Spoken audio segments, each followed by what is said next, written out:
சதுரங்க பிரியர்கள் அனைவருக்கும் வணக்கம். இன்றைக்கி நம்ம பார்க்க போகிற வீடியோவில் அர்ஜுன் எரிகேசியோட ஒரு ஆட்டத்தை வந்து நம்ம பார்க்க போகிறோம். இந்த ஆட்டம் வந்து பார்த்தீங்கன்னாக்கா ஸ்டீஃபன் அவக்யான் மெமோரியல் 2024 நம்ம வந்து பார்க்க போகிறோம். இது வந்து சுற்று 2ல் ஷான் சர்கிஷியான் அப்படிங்கிற கிராண்ட் மாஸ்டரோட வந்து பார்த்திங்கன்னா அவர் போட்டி போட்டிருக்கிறாரு.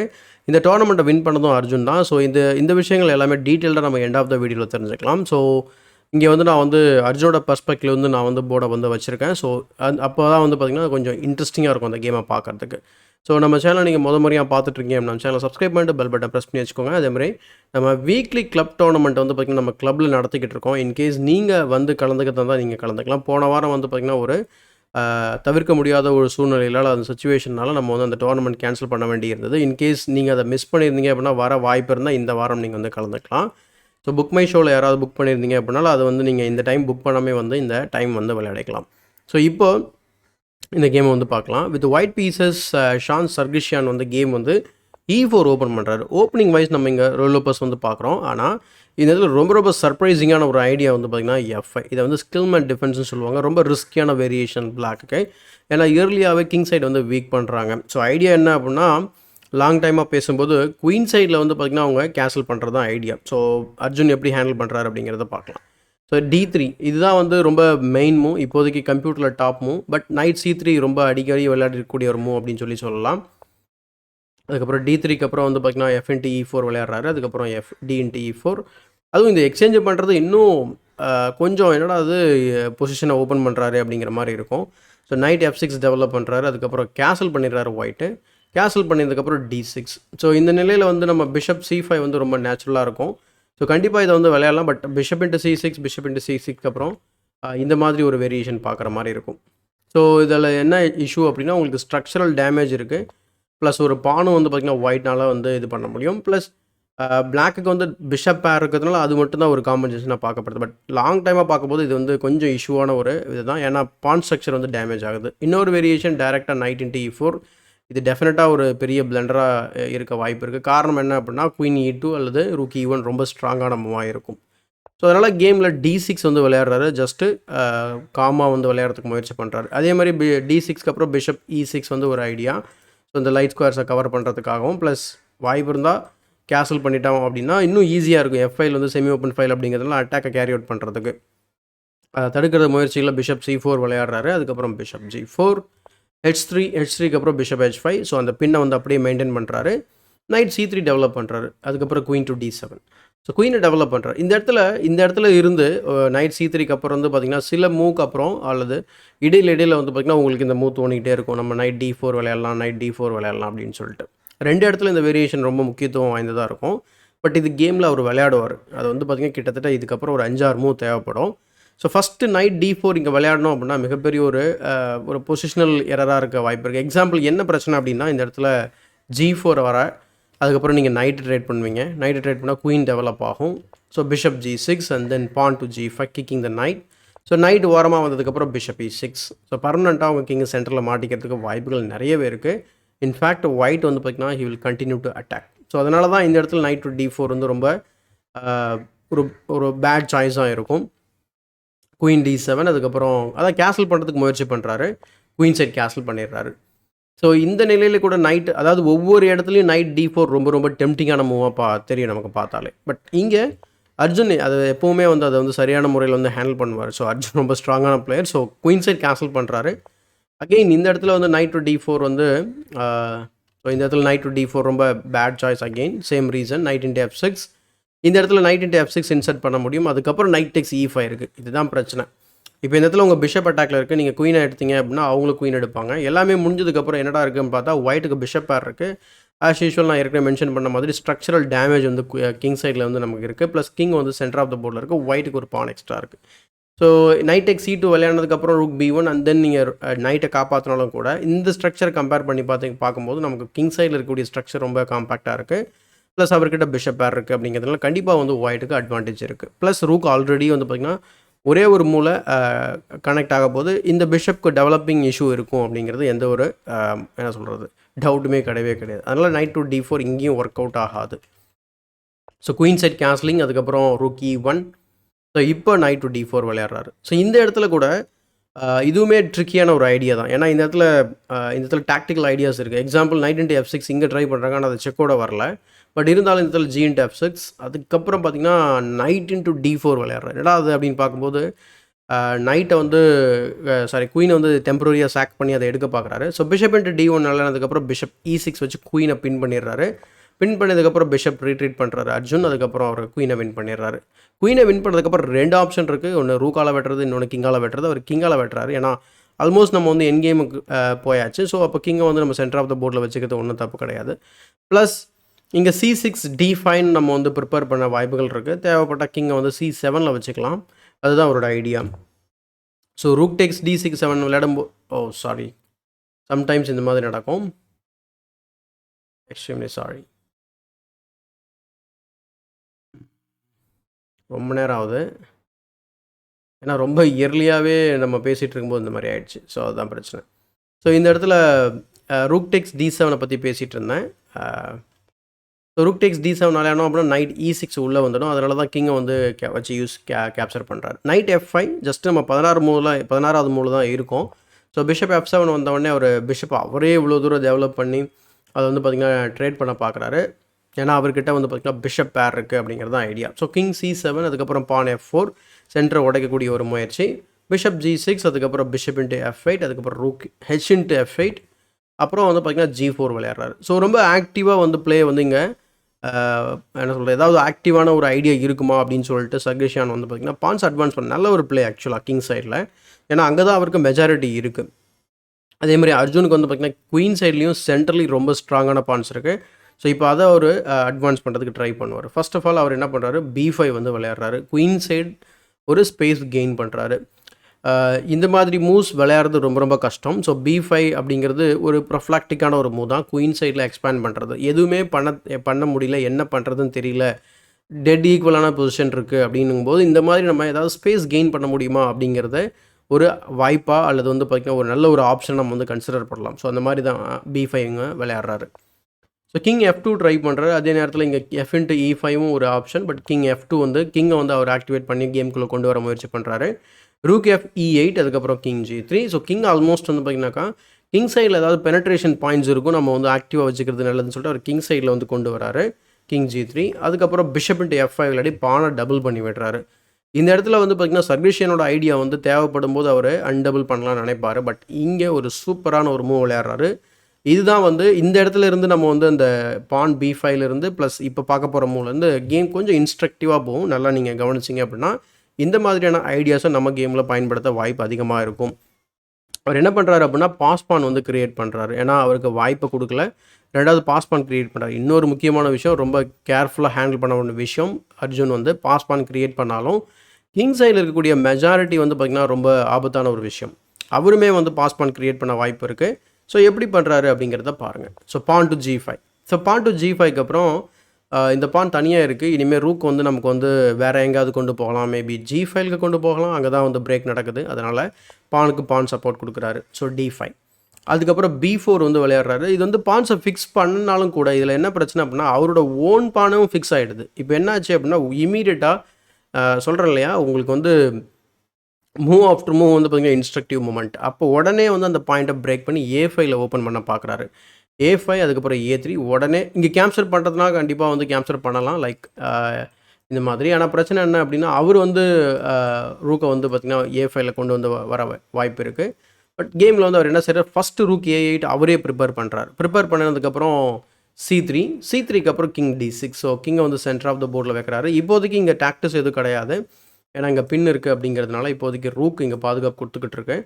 ஸோ கிங் G4 வந்து விளையாடுறாரு. கிங் G4க்கு அப்புறம் A takes B4, A takes B4. இந்த கிங் G4 வந்து இந்த நிலையில் வந்து பார்த்திங்கன்னா ஒரு ப்ரொஃப்ளாக்டிக்காக அவர் வந்து ஆக்டிவாக விளையாடணும்னு நினைக்கிறாரு. ஏன்னா கிங் G4 அண்ட் தென் இப்படி இன்ஃபில்ட்ரேஷன் ஆகிட்டு வரும்போது நான் ஏற்கனவே மென்ஷன் பண்ணும்போது ஒயிட்டுக்கு இருக்கக்கூடிய வாய்ப்பு அது இருக்குது. ஆனால் இந்த இடத்துல வந்து அவர் கிங் G4 விளையாண்டதுக்கப்புறம் ஒரு எக்ஸலண்ட்டான ஒரு ஐடியா வந்து இங்கே வந்து ஃப்ரேம் பண்ணுறாரு அர்ஜுன். இது வந்து கிங்கை வந்து பார்த்திங்கன்னா கட் ஆஃப் பண்ணுறதுக்கு ட்ரை பண்ணுறாரு.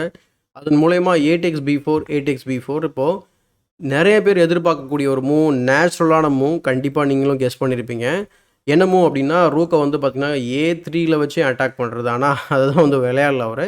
ரூக் A2ல வச்சிட்டாரு. என்னடா அப்படின்னு பார்க்கும்போது இந்த பக்கம் வந்து செக் கொடுக்கறதுக்கு முயற்சி பண்ண பார்க்குறாரு. ப்ளஸ் அந்த வீக் பான்ஸ்க்கு பின்னாடி போகிறதுக்கும் ட்ரை பண்ணுறாரு. இந்த C3 பானை வந்து எப்போ வேணால் வந்து நம்ம வெட்டிக்கலாம் அப்படிங்கிறது தான் அவரோட ஐடியா. ப்ளஸ் இந்த இடத்துல செம ஹோல்டு இருக்குது, செம grip இருக்குன்னு சொல்லுவாங்க.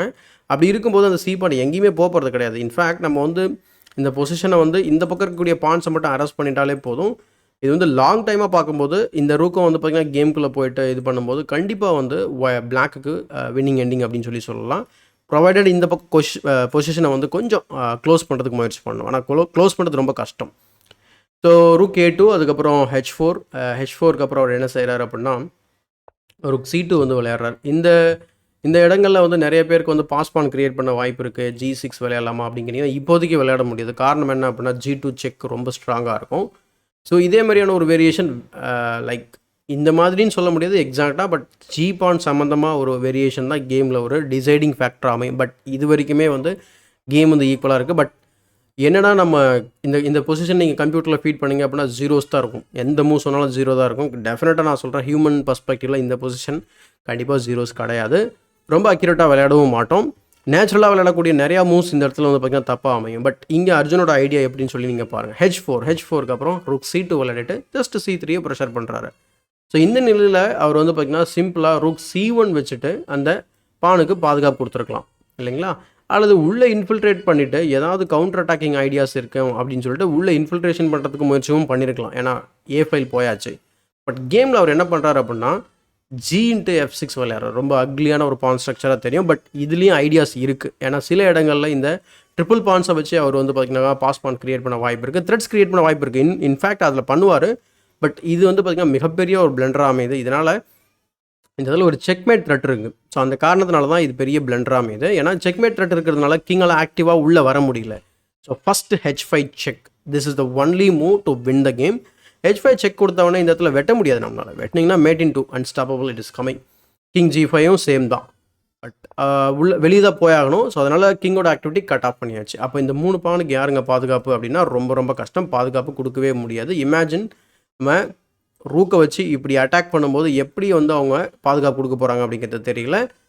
அதுக்கப்புறம் பார்த்திங்கன்னா நமக்கு பாஸ் பான் வேறு இருக்குது, அதுவும் கனெக்ட் ஆகிருக்கு. ப்ளஸ் வீக் பான் இருக்குது. ஸோ ஆல் இன் ஆல் வந்து பார்த்திங்கன்னா this dead loss for white.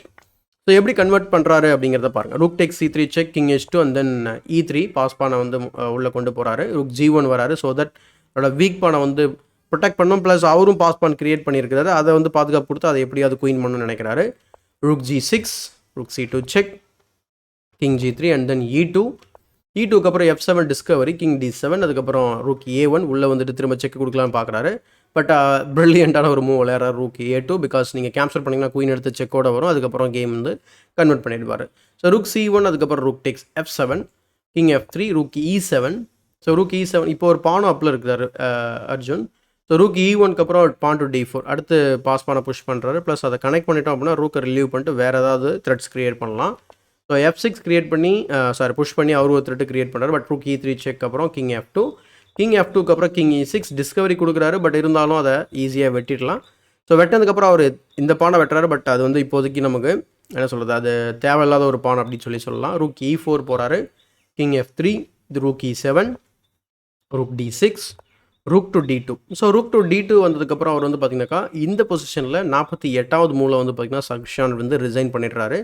இதுக்கான முக்கியமான காரணம் ஒன்றுமே கிடையாது. ஜஸ்ட்டு வந்து பார்த்திங்கன்னா இப்போ வந்து கிங்கோட ரூக்கோட ஷீல்டில் கிங்கை ஆக்டிவேட் பண்ணிவிட்டு இந்த பானை நம்ம ப்ரெஷர் பண்ணலாம். ப்ளஸ் ரூக்கை வந்து பேக் ரேங்கில் வச்சு பாதுகாப்பு இல்லாதால் அட்டாக் பண்ணலாம். கிங்கினால் வந்து பார்த்திங்கன்னா இந்த பானை பாதுகாக்க முடியும் அல்லது ரூக்கை பாதுகாக்க முடியும். ரெண்டுத்தையும் ஒரே நேரத்தில் பண்ண முடியாது. ஒரு சாம்பிள் வேரியேஷன் காமிக்கிறேன்.